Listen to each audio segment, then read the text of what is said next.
마라톤의 경우 스타디움이나 실내에서 벌어지는 다른 종목의 경기와는 달리 마라톤 코스의 다양한 도쿄의 명소들을 가로지르도록 구성되어 있어 동일본의 부활을 간접적으로 보여줄 수 있는 경기 종목으로 일본이 심혈을 기울이고 있었는데 10월 16일 IOC가 도쿄올림픽의 마라톤과 경보의 경기 장소를 도쿄가 아닌 북쪽의 삿포로로 변경하는 것을 검토하고 있어 일본의 계획에 차질이 있을 것으로 보여집니다. 장소 변경의 이유는 도쿄의 살인적인 폭염 때문입니다.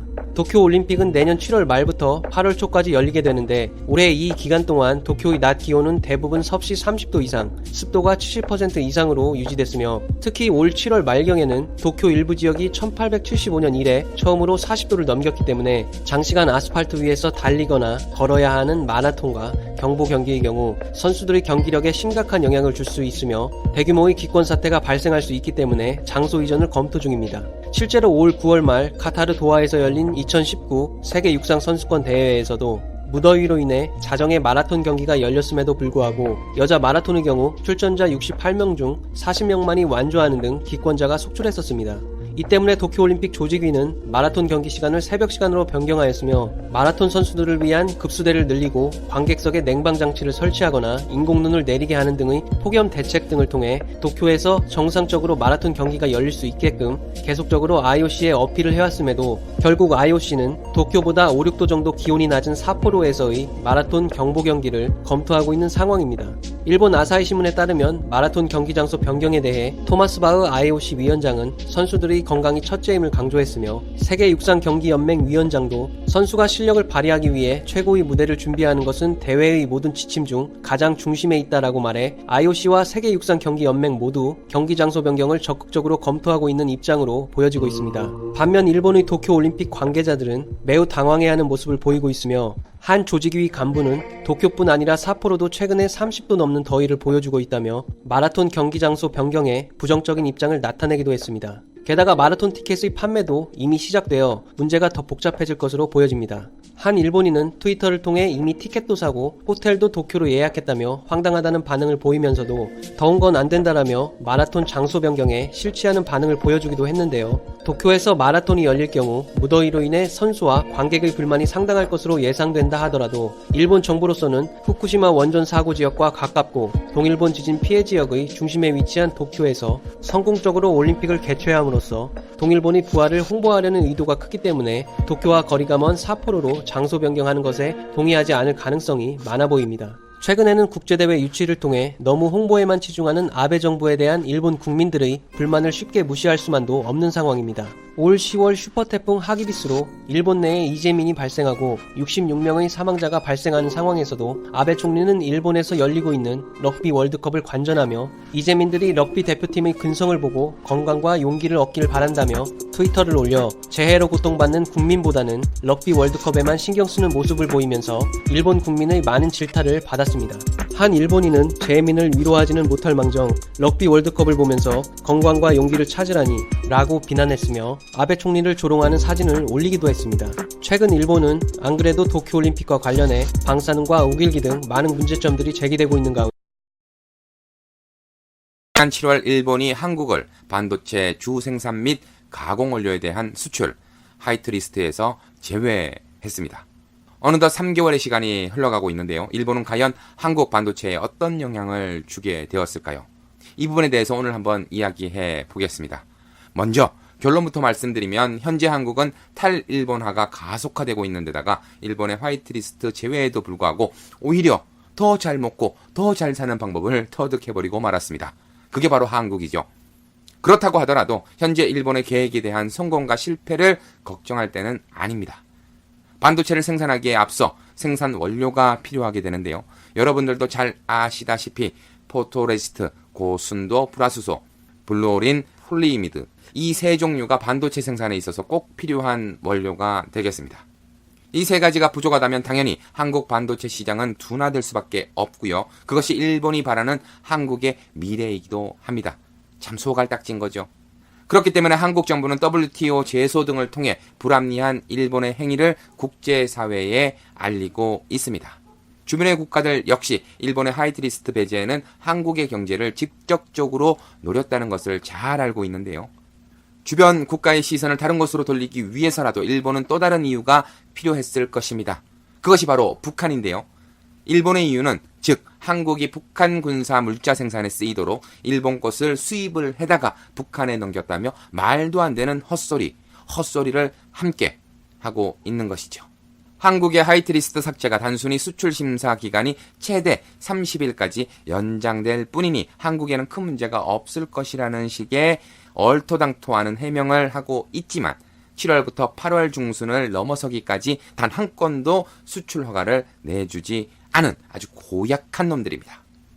그러던 일본이 갑작스런 변화로 인해 지난 7월 제재 시작 이후 이례적으로 한국에 수출 허가를 한 적이 있었습니다.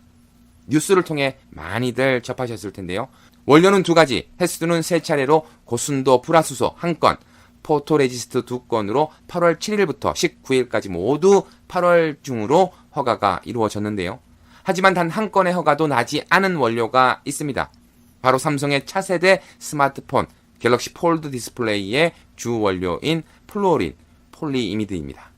디스플레이 생산에 가장 중요한 플루오린 폴리이미드만은 단 한 건의 허가도 내주지 않고 있는 현실인데요.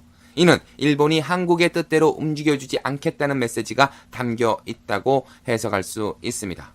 그렇다면 왜 일본은 이 한 건의 원료만 남겨둔 채 찔끔찔끔 수출을 허가하는 척하며 한국을 간보는 것일까요? 그건 바로 한국의 탈일본 가속화 때문이라고 볼 수 있습니다. 삼성전자는 이미 불산, 즉 고순도 불화수소의 주 원료를 일본산 모리타 화학 대신 중국의 DFD사에서 납품받을 준비를 끝냈고요. 일본 기업이 100% 독점하고 있던 스마트폰의 볼륨이나 전원 버튼에 쓰이는 고품질 스위치조차 한국의 시노펙스사가 국산화 승인을 받고 LG 및 삼성전자에 공급을 시작하기까지 하고 있습니다. 게다가 한국 정부는 부품, 원료, 소재의 탈일본화 가속 및 지원을 위한 수조 원 단위의 지원 예산안을 마련하는 등 국가 차원에서의 행동까지 보여주고 있는데요.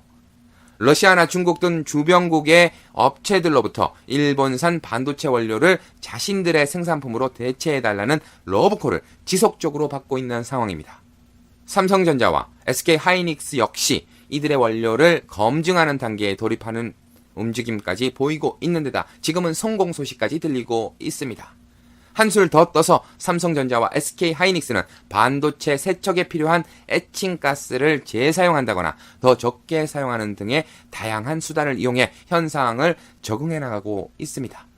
예를 들자면 반도체 웨이퍼를 10번 세척하고 버렸다면 12번 쓰고 버리는 등 조금이라도 더 아껴 사용하는 방법을 적용하고 있다는 것인데요. 한국 반도체 기업들이 다양한 방법을 통해 타겟책을 마련하고 있는 상황을 보고 있자니 일본 입장에서는 한국이 자신들의 뜻대로 움직여주질 않으니 혹시라도 자신들의 최대 거래처를 잃게 되는 것만은 막아야 하기에 혹여라도 원래대로 되돌릴 수 있는 여지를 남겨두기 위해서라도 찔끔찔끔 수출 허가를 내준 것이 아니냐는 풀이를 해볼 수도 있습니다. 즉 일본은 한국의 움직임을 면밀히 살펴보고 있는 중이며 한국이 완전한 탈일본화를 진행하기 바로 전에 자신들이 원하는 이득을 취하기 힘들다 싶으면 수출 규제를 완화시키거나 원래대로 되돌려 놓아서 적어도 일본산을 지속적으로 사용할 수 있도록 연결고리만큼은 남겨두려는 전략을 취하고 있다고 우리가 생각할 수 있는데요. 중국산 불화수소 재료인 불산을 보면 일본산보다는 비싸고 질이 떨어집니다. 하지만 삼성전자의 불화수소를 납품하는 펨 테크놀로지가 본격적으로 중국산 불산을 납품받고 있다고 하는데요. 탈일본을 위해서 한국의 선택은 이미 중국으로 방향을 들고 있습니다. 일본은 한국이 자국 기업들에게 어떻게든 매달리려 할 것이라는 예상과는 달리 한국은 완전히 빗나간 행보를 보여줌으로써 일본은 자신의 무덤을 스스로 판 꼴이 되어가고 있는 형국입니다. 아주 꼬신 일이죠. 그러나 일본의 모리타화학 공업사는 삼성전자의 탈일본화 추진에 대해 들어본 적도 없고 놀랍다는 속내를 연신 보이고 있습니다. 이는 모리타화학 공업사뿐만 아니라 일본의 대기업은 물론 중견 기업들조차도 현재 상황이 상당히 당황스럽고 이들은 일본이 한국을 상대로 펼치는 규제가 장기적인 국면으로 치닫을 경우에는 자신들에게 득이 될 것이 없기 때문에 현 일본의 정책에 불만과 의문을 가지는 분위기로 바뀔 뿐 아니라 정부를 믿고 따르지 못하는 상황이 오지 않을까 합니다. 이번 기회를 바탕으로 한국은 결코 쉽게 흔들리지 않는 국가라는 것을 일본에 각인시키며 세계 최대의 기술과 국내 기업의 발달로 콜라보를 연출하여 어떤 나라의 압력에도 휘둘리지 않도록 하는 것이 매우 중요하다고 생각됩니다. 일본이 도쿄올림픽에 사활을 거는 충격적인 사실이 있습니다. 일본은 현재 인구의 70% 이상이 60대 이상 노인인 초고령 사회이며 노인 복지를 위해 돈을 계속 찍어내다 보니 국가 부채가 일본 GDP 대비 236%에 달하는 세계 최고 부채 국가입니다. 빚이 많다는 이야기인 거죠. 세계적인 투자 사업가 짐 로저스는 일본은 국가 부채 문제로 2050년에 일본의 1년 국가 예산을 다 쏟아부어도 이자를 갚지 못해 결국 국가가 파산할 지경에 이를 것이라는 예측을 했었습니다. 실제로 일본 정부에서는 은퇴 연령을 70세로 늦추고 외국인 노동자들을 적극적으로 받아들이는 정책을 시행함으로써 어떻게든 연금 폭탄을 막아보려는 움직임을 보이고 있는데요. 이런 상황에서 도쿄올림픽은 일본 정부 입장에서 승부수라고 볼 수 있습니다. 일본은 현재 막대한 부채를 가지고 있음에도 불구하고 18조 원에 달하는 예산을 추가로 투입하고 있으며 올림픽 장소 선정에서 로비가 있었다는 의혹이 제기되었음에도 아랑곳하지 않고 오로지 도쿄올림픽만을 생각하며 강력히 밀고 있는 모습입니다. 이처럼 일본이 도쿄올림픽에 사활을 걸고 있지만 예상과는 달리 상황은 전혀 다른 방향으로 전개되고 있는데요. 빅데이터 조사에 따르면 일본의 한국 화이트리스트 제외, 즉 수출 규제를 시발점으로 해서 일본 불매운동이 확산되는 가운데 한국이 올림픽을 보이콧하는 것은 평화를 상징하는 올림픽 정신에 맞지 않는다는 여론이 강세였지만 더 나아가서 일본이 독도 문제를 대놓고 걸고 넘어지면서 한국으로서 일본 그리고 도쿄올림픽에 대한 부정적인 데이터가 50%를 넘어서고 있습니다. 현재는 한국 내에서만 화제가 되고 있는 상황이지만 최근 러시아 군용기가 독도 상공을 침범하면서 한일 독도 문제가 뉴욕타임즈에서도 언급될 만큼 세계의 관심과 이목이 쏠리는 중인데요. 만약 도쿄올림픽 보이콧 문제를 필두로 후쿠시마 방사능 문제가 국제사회 문제로 야기된다면 일본은 도쿄올림픽이 취소된과 동시에 국제사회 이미지에 큰 타격을 입게 되고 또한 이민자를 통한 노동력 확보에 문제가 생긴다면 일본으로서는 최악의 상황에 국면하게 될 것입니다. 일본은 매년 수십만 명의 인구가 감소하고 있습니다. 줄어드는 노동인구와 국부의 70%를 노인이 소유하여 기득권층으로 박혀 있으며 복지 대상 노령 인구는 기하 급수적으로 늘어나고 있고요. 지진과 해일에 대한 불안감과 후쿠시마 이슈 등이 복합적으로 얽혀진 일본의 현 상태는 침몰하고 있는 배에 비유할 정도로 총체적 난국인 상황입니다. 도쿄올림픽만이 일본을 살릴 수 있다라는 것만 보더라도 현재의 상태가 얼마나 나쁜지 알 수 있듯 머지않아 일본은 최후를 맞이할 순간이 올지도 모릅니다. 오늘 내용